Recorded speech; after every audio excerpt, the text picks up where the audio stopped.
2.0 এখানে সত্য ঘটনা শোনানো হয়।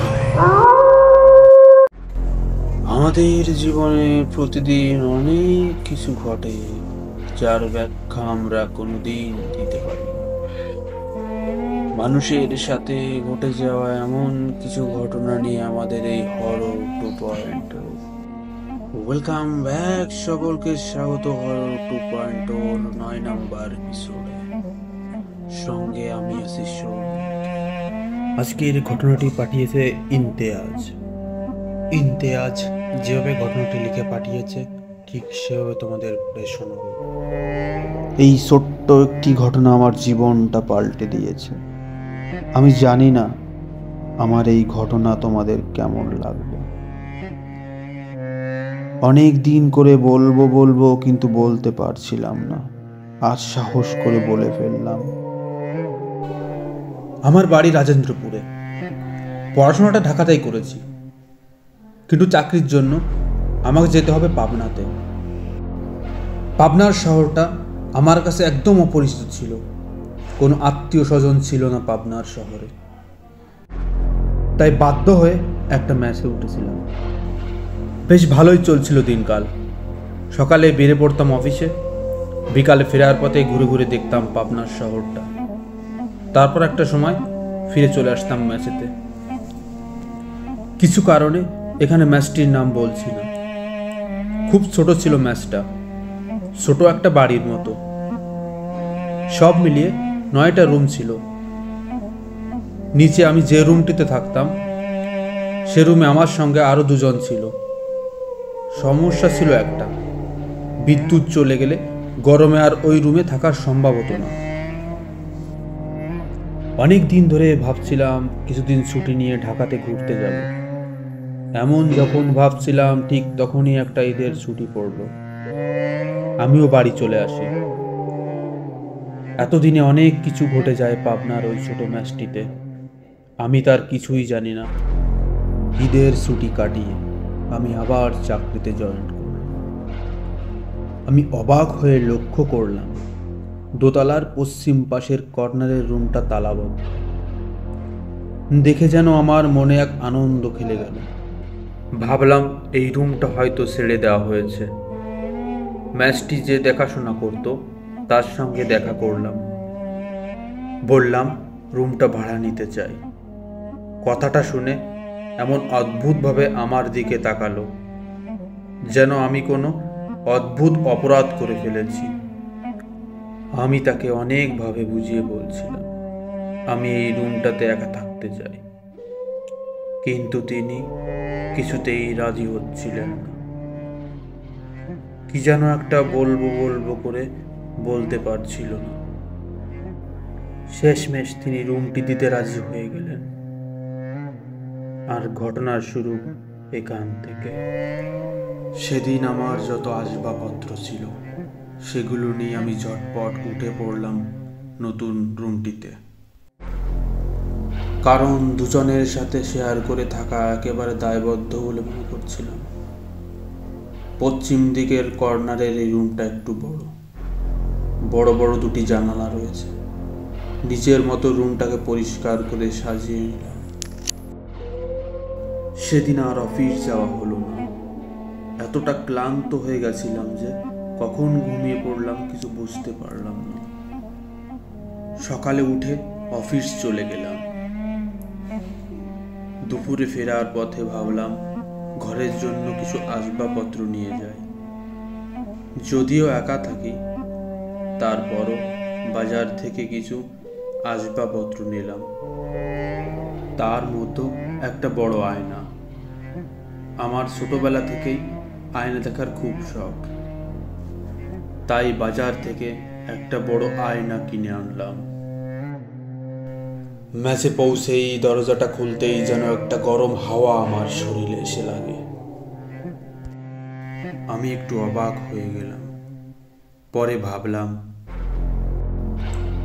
এই গরমের দিনে গরম হাওয়া তো লাগবেই, কারণ ঘরের দরজা জানলা সব বন্ধ পড়ে আছে। কিন্তু আমার অবাক হওয়াটা খানিকটা বাকি ছিল। ঘরে আলো জ্বালতে যে জিনিসটা আমার চোখে পড়ে তাতে আমি খুবই অবাক হলাম। যতদূর আমার মনে পড়ে আমি পুরো ঘরটা সকালে গুছিয়ে গেছিলাম। এটা আমার ছোটবেলার অভ্যাস। ঘর দুয়ার ময়লা রাখি না, কিন্তু দেখে মনে হচ্ছে কেউ পুরো ঘরটা এলোমেলো করে রেখেছে। চোর ঢুকিনি তো? সবকিছু তন্ন তন্ন করে খুঁজে দেখলাম, সব ঠিকঠাকই আছে। কেমন যেন অদ্ভুত একটা ঘটনা লাগলো আমার কাছে। যে লোকটি ম্যাচ দেখাশোনা করে তাকে ডাকতে গেলে জানতে পারি তিনি ছুটি নিয়ে কিছুদিনের জন্য গ্রামের বাড়িতে গেছেন। তিনি কিছুদিন আসবেন না, এ আরেক যন্ত্রণা। আমি প্রতিদিন বাইরে থেকে খাবার নিয়ে আসি। আমি খাবার খেয়ে নিয়ে একটা বই নিয়ে শুয়ে পড়লাম। কখন যে চোখ দুটো বন্ধ হয়ে গেল বুঝতে পারলাম না। ঠান্ডা একটা বাতাস জানলা দিয়ে আমার মাথায় এসে লাগছে। রাত তখন কটা হবে আমি বলতে পারবো না। হঠাৎ দূর থেকে একটা কান্নার আওয়াজ আমার কানে এসে পৌঁছায়। এমন একটা কান্না যেন বুকে হাজার কষ্ট নিয়ে কাঁদছে। আমি স্পষ্ট শুনতে পাচ্ছি। হঠাৎ করে কান্নার শব্দটা কোথায় যেন মিলিয়ে গেল। আমি চোখ খুলে জানলার দিকে তাকিয়ে দেখি, কই কেউ তো নেই। বাইরে এক ফোঁটা বাতাসের কোনো চিহ্ন নেই। জানালার বাইরে একটা বড় তেঁতুল গাছ। তেঁতুল গাছের ডালটা একটু নড়ে উঠল। হতে পারে রাতের কোনো পাখি নাড়িয়েছে ভেবে শুয়ে পড়লাম। পরের দিন সকালে উঠে আমি যথারীতি অফিসে চলে গেলাম। কিন্তু অফিসে সারাদিন আমি একটাই চিন্তা করছিলাম, কাল রাতে যেটা আমার সঙ্গে ঘটেছে সেটা কি স্বপ্ন নাকি সেটা বাস্তব ছিল। সেদিন একটু আগেই অফিস থেকে বেরোলাম। রাস্তাতে হঠাৎ কাল বৈশাখী ঝড় নামলো। সেই ঝড় থামতে রাত তখন প্রায় 10টা। যতক্ষণ মেসে পৌঁছাই ততক্ষণ মেসের সবাই ঘুমিয়ে পড়েছে। বিদ্যুৎও নেই। ভাগ্য ভালো বাজার থেকে একটা মোমবাতি সঙ্গে করে নিয়ে এসেছি। দরজাটা খুলে আমি যখন ঘরে ঢুকলাম তখন আমি আবার অনুভব করতে পারলাম হালকা একটা গরম বাতাস যেন আমার শরীরে এসে লাগলো। এত বৃষ্টির ফলে চারিপাশে এত ঠান্ডা হাওয়া চলছে, সেখানে গরম হাওয়া কোথা থেকে আসবে? ভিতরে গিয়ে মোমবাতি জ্বালাতেই আমার চোখ পড়ে বিছানার দিকে। বিছানাটা কেউ যেন দুমড়ে মুচড়ে রেখেছে। এরকম তো হওয়ার কথা নয়। সব কিছু ঠিকঠাক করেই গেছিলাম আমি অফিসে। সব কিছু ঠিকঠাক করে বিছানাতে শুয়ে পড়েছি। ভাবতে ভাবতে সবে মাত্র ঘুমের ভাবটা এসেছে। হঠাৎ শুনতে পেলাম আবার সেই কান্নার আওয়াজ।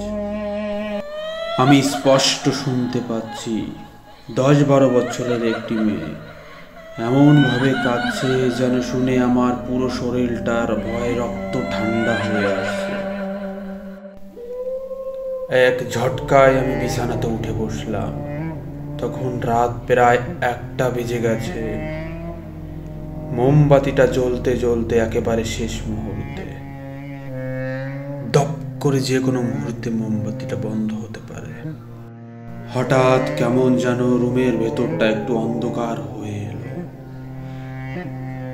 আমি স্পষ্ট বুঝতে পারছি কান্নার আওয়াজটা আমার রুমের কর্নার থেকেই আসছে। কে যেন ঘাপটি মেরে বসে আছে আমার রুমের কর্নারের দিকটাতে। ভয়ে আমার পুরো শরীরটা যেন ঠান্ডা হয়ে আসছে। ভয়ে ভয়ে আমি বললাম, কে কে ওখানে? বলার সঙ্গে সঙ্গে সব চুপ, কোনো শব্দ নেই।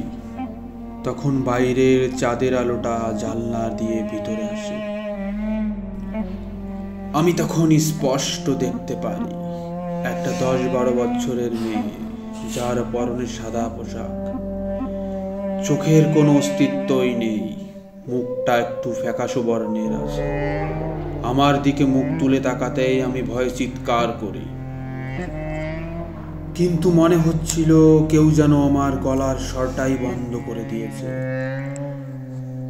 এভাবে কিছুক্ষণ কেটে যায়। আমি কখন যে অচেতন হয়ে পড়ি আমার কিছুই মনে নেই। চোখ খুলতেই আমি দেখতে পাই আমি হসপিটালের বেডে শুয়ে আছি। সবার কাছে শুনে জানতে পারি আমার চিৎকার শুনে সবাই ছুটে গেছিল আমার রুমে। গিয়ে দেখে আমি নাকি অচেতন অবস্থায় পড়ে আছি। সেদিনই ম্যাচটিতে গিয়ে আমি আমার জিনিসপত্র নিয়ে আমি অন্য ম্যাচে গিয়ে উঠি। আমার ঘটনা আমি এখানেই শেষ করছি। যদি ঘটনাটি ভালো লেগে থাকে তাহলে অবশ্যই আপনি আপনার চ্যানেলে ঘটনাটি পড়ে শোনাবেন। সবাই ভালো থাকবেন, সুস্থ থাকবেন। ধন্যবাদ।